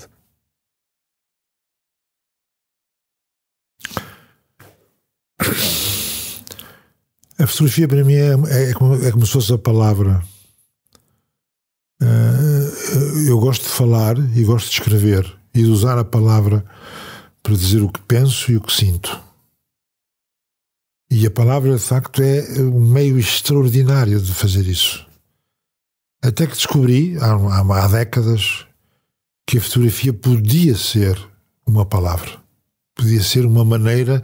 Eu, quando estou a fazer fotografia e depois a mostrar as fotografias a mim próprio ou aos outros, eu não estou só a mostrar o que é o mundo, eu estou a mostrar o que eu vejo no mundo. O seu olhar. O que eu escolho do mundo, o meu olhar sobre o mundo. E gosto de o transmitir. O que eu estou a transmitir, uma vez mais, não é a realidade social. O que eu estou a transmitir é o meu olhar sobre a realidade social. E isso dá um grande prazer, porque você, na escrita, é a sua cabeça a funcionar exclusivamente. Com a fotografia é também o real. Você tem que traduzir o real para o seu olhar e devolvê-lo aos outros através da sua imagem. Houve uma altura, talvez há 30 ou 40 anos, ou 50, já não sei, houve uma altura em que eu pensava, por um lado, que a fotografia era uma arte menor. Chegou a pensar assim? Cheguei a pensar assim, porque havia uma máquina. Na pintura, na música, não há. É criação pura. Na máquina fotográfica, se apontar assim é uma coisa, se apontar ligeiramente virado para o lado é outra coisa. Qualquer criança carrega no botão e faz uma fotografia. Isto são as banalidades que se diziam na altura. Ainda hoje há muitas pessoas que pensam assim. Hoje já não. Hoje eu penso que a fotografia é uma arte.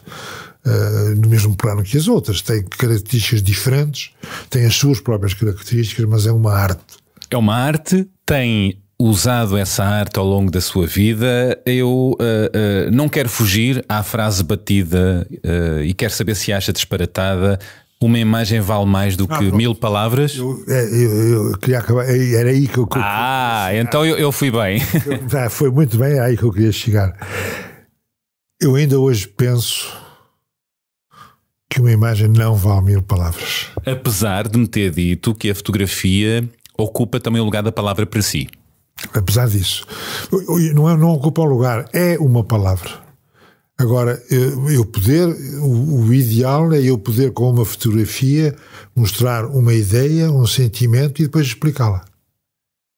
E as fotografias chamam as palavras, não substituem as palavras. E os sentimentos? E depois, se eu quiser utilizar a fotografia exclusivamente para fazer apelo aos sentimentos, então posso estar a fazê-lo. Mas se eu fizer isso, estou a manipular. Mas a fotografia é manipulação também, não é? Manipular sem maldade. Mas faz parte. É manipulação, é. O Douro está sempre presente nas fotografias que foi fazendo ao longo das décadas, não é? O Douro é um caso estranho da minha vida. Eu nasci no Douro, vivi primeiros anos no Douro, nasci no Porto, mas o Porto é o fim do Douro, é a Foz do Douro. Olha, nasci na Foz do Douro, nesse mesmo sítio.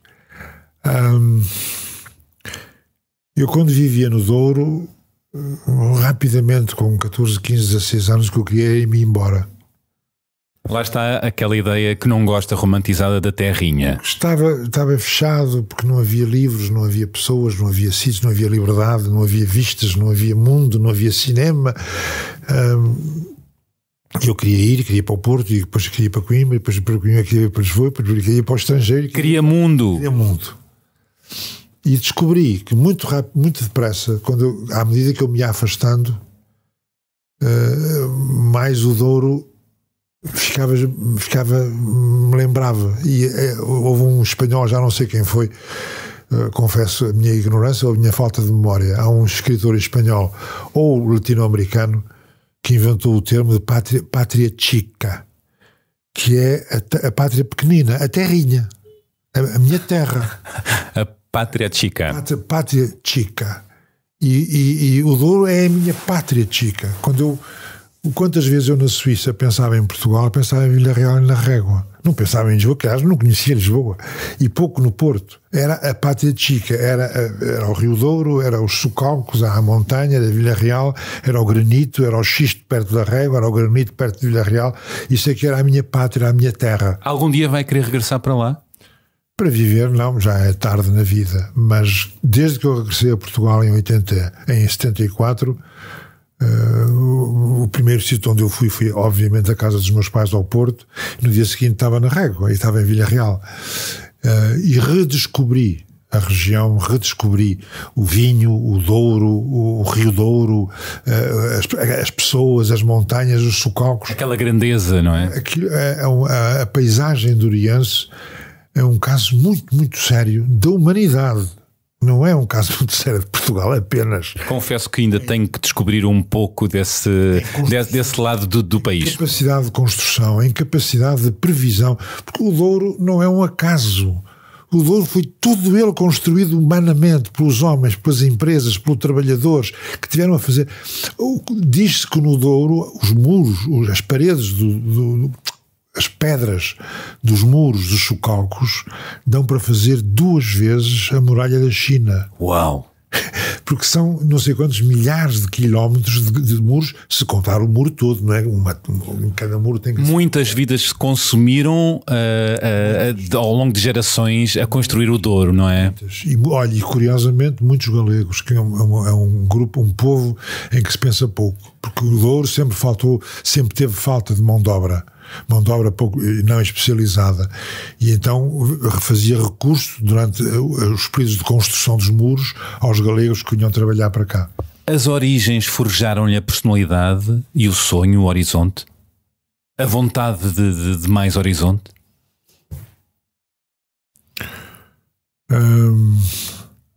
As origens levaram-me a ter a vontade de mais horizontes, sim. Eu não gosto da ideia de raiz. Quando dizem então o Douro são as suas raízes, o Douro, você tem as raízes no Douro.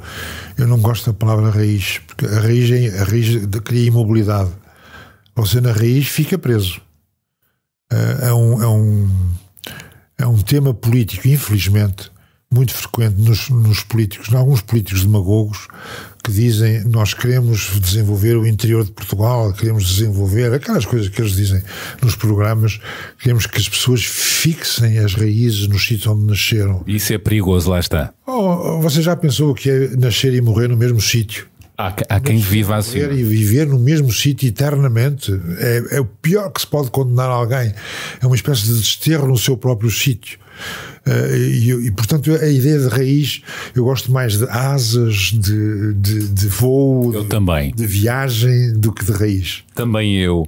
Bom, reconheço que o Douro, pela associação Douro, vinho, terra, os homens, é uma frase que eu repito muitas vezes: os homens fizeram o Douro, mas o Douro fez os homens. O Douro fez os homens, percebo. Deu-lhes a necessidade de elaborar um plano de trabalho e de vida e de organização. O vinho do Porto não é um vinho natural, é um vinho artificial, é um vinho feito com matérias naturais. Mas houve construção, não é? Construção. Nenhum vinho nasce com 20 graus, como o vinho do Porto, com mistura com aguardente. É um vinho todo ele elaborado. Apreciador de bom vinho? Muito, muito. Também eu. Do Douro? É em Portugal o que eu prefiro. Talvez aí por atavismo é possível. Também eu. O vinho do Porto. Eu sou um enorme defensor do vinho do Porto. Creio que é um dos melhores vinhos do mundo, um dos grandes vinhos do mundo, e que infelizmente em Portugal não tem tido muito sucesso. Muito bem. Li há tempos o livro Renegados, Nascidos nos Estados Unidos da América. Não sei se conhece o livro. É uma obra que reúne textos e muitas conversas entre Barack Obama e Bruce Springsteen, uma dupla improvável de amigos. E fala sobre o sucesso, sobre os caminhos de cada um deles, e nessa senda Obama chega a confessar: não obstante todos os nossos sucessos, eu e o Bruce concordamos que, ao longo dos anos, a âncora mais importante foi as nossas famílias. Tivemos a sorte de encontrar mulheres fora de série, fortes e independentes, que nos provocam, desafiam e nos mantêm com os pés na terra. E também nos confrontam com os nossos erros. Mulheres que nos ajudaram a ser melhores versões de nós mesmos e nos forçaram a reavaliar continuamente as nossas prioridades. Revê-se nesta afirmação quanto à sua família? Só em parte. Toda a minha vida eu vivi sempre com uma ligação especial à minha família, a uma parte da minha família, e ao mesmo tempo com uma vontade de ser independente dessa família. Isto é uma contradição funda, com a qual se consegue viver ou ir vivendo. Há membros da minha família que me são indispensáveis, há membros da minha família que são facultativos ou dispensáveis. Não me revejo no sentido que não é única. Se eu pudesse dizer que eu também fiz a minha família com amigos, com pessoas com quem eu encontrei, pessoas com quem eu trabalhei, não são muitos, mas eu também fiz a minha família. Amigos que também o confrontaram e o tornaram melhor. Sim. E eu preciso deles, eles precisam de mim. E portanto, há pessoas da minha família que eu dispenso e há amigos que eu considero como da minha família. Portanto, não me revejo totalmente nessa... E eu não acredito que a família seja um automatismo. Você, dentro da sua família, escolhe. Ou é escolhido. Mas não há automatismo na família. Na família também há trastes. Sim. Entre os amigos também há trastes. Sabemos. Entre os amigos, na família há leais e desleais. Lá está, voltamos a uma palavra sua, destroços. Ficam nos destroços e eventualmente, idealmente, para trás. Este podcast chama-se A Beleza das Pequenas Coisas e eu pergunto-lhe, liga esta frase a quê? A que pequenas coisas do dia-a-dia atribui interesse, beleza e dedica tempo e atenção, como me disse há pouco. E mais? Música. Vinho do Porto. Também já falámos. Mais algo? A palavra e a imagem. A palavra e a imagem. A palavra dita, a palavra escrita, a palavra lida. É talvez o clímax da humanidade e da civilização é a palavra. A vida tem sido boa para si? Tem. A resposta é muito curta. Tem. Entre vinhedos e socalcos? Tive muitas oportunidades, umas oferecidas, outras criadas por mim. Aproveitei bastantes, não aproveitei tudo, aproveitei bastantes. Ainda gostava de fazer 3 ou 4 viagens que me faltam. Dê-me um destino, por exemplo. Para onde gostava de ir ainda? Vladivostok de comboio. Então, que viagem é essa? Siberiano. Isso tem uma poesia incrível. Eu gosto muito de comboios, sempre gostei, faz parte da minha imaginação. Eu também gosto. E já fiz algumas grandes viagens de comboio. Fiz o Sud Express, com certeza. Fiz as Rochosas, através da América toda, costa a costa. Fiz o Transandino, de Peru, Bolívia até Santiago do Chile. Bolas, que maravilha! Uma beleza. Não foi só de um arranque, fiz em três momentos. Quer dizer, parei em La Paz, voltei a partir de dias depois, parei em Antofagasta e Chuquicamata, voltei a partir de dias depois, e gostava de fazer o Transsiberiano. E há um comboio que faz a África do Sul até ao norte, até à Tanzânia, creio eu, que também gostava de ter feito. E ainda não fiz. Fazer a África de comboio. Gostava de ir entre as coisas, os locais mitológicos. Aquilo que mais falta me faz é no Camboja. Os templos de Angkor. Já lá foi? Eu já. Não. É uma maravilha.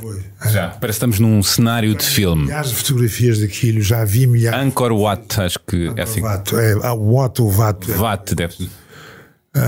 A maneira como há uma luta monumental entre a arte e a natureza, entre a terra e a floresta, entre a árvore e o monumento. Parece que se comem um ao outro. E aquilo, cada vez que eu vejo aquilo em coisas, tenho que lá ir. Tenho um sentimento parecido com as torres aztecas, que nunca vi também, mas também parecido com as pirâmides onde eu já estive, no Egito e em Assuão e por aí. Mas há 3 ou 4 sítios que eu gostava ainda de fazer. Enquanto houver viagens e destinos para ir, ainda há caminho para caminhar, não é? E livros para ler, não é? Por isso. Livros para ler, são tantos. E eu, por exemplo, aqui você, nesta estante enorme, não tem um único romance.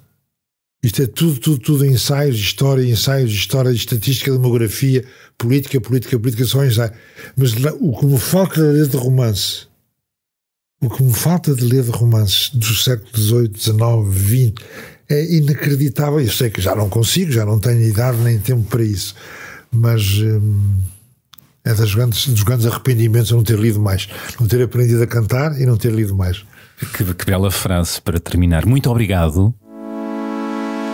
E terminou assim este episódio com o sociólogo António Barreto, que marca o regresso da nova temporada do podcast A Beleza das Pequenas Coisas e que nos deu aqui uma série de imagens, de ideias e de horizonte. As viagens, os livros, por exemplo. Espero que tenham gostado. E sim, partilhem este podcast com a malta boa que vos rodeia. Comentem, classifiquem, espalhem corações e estrelas e escrevam-nos para o e-mail abelezadaspequenascoisas@impresa.pt. Como sempre, quero agradecer as tantas e tão simpáticas mensagens vossas que tenho recebido e que são sempre um estímulo e uma enorme responsabilidade para fazer mais e melhor. Já costumam ouvir podcasts, já agora? Não. Se calhar vamos começar. Vou começar. A ouvir esta, pelo menos. Eu terei ouvido uma ou duas coisas que me mandam, sabe? Que mandam um link que a gente vê no iPad ou vê mas ter o hábito de vez em quando de ir ao Expresso ou ao Público, aos jornais, não é? Os podcasts estão nos jornais. Andam por aí nos telemóveis, pode-se aceder através do telemóvel, eventualmente também. Ainda não fiz essa mutação tecnológica cultural, ainda não. Depois troco uns cromos consigo quanto a isso. Veja que eu não tenho nem Facebook, nem LinkedIn, já não sei o Twitter, não tenho nada disso. Isso é liberdade também, diria, não é? Eu hoje, há bocado eu queria começar a falar das redes e depois não falámos das redes sociais. Redes sociais, ópio do povo, não é? Quando começámos a falar do recuo da democracia, um dos recuos da democracia, a meu ver, reside talvez aí. Não é seguro, mas talvez. Mas agora já acabamos. Muito bem, mas podcasts são conversas, são escutas e trazem horizonte, muitas vezes. Como repararam, nesta nova temporada contamos com um novo genérico deste programa, uma linda criação original da Joana Espadinha, com mistura de João Firmino, vocalista dos Cassete Pirata, e que dá vontade de ouvir em modo repeat, como mantra, não acham? Como é habitual, a edição áudio deste podcast é do João Luís Amorim e a nova imagem é assinada pelo fotógrafo Tiago Miranda e pelo gráfico Mário Henriques. E pronto, é tudo por agora. Volto para a semana com mais uma pessoa convidada. Até lá, já sabem, pratiquem a empatia e boas conversas. Boas conversas, Dr. António Barreto. Obrigado pelo convite, Fernando.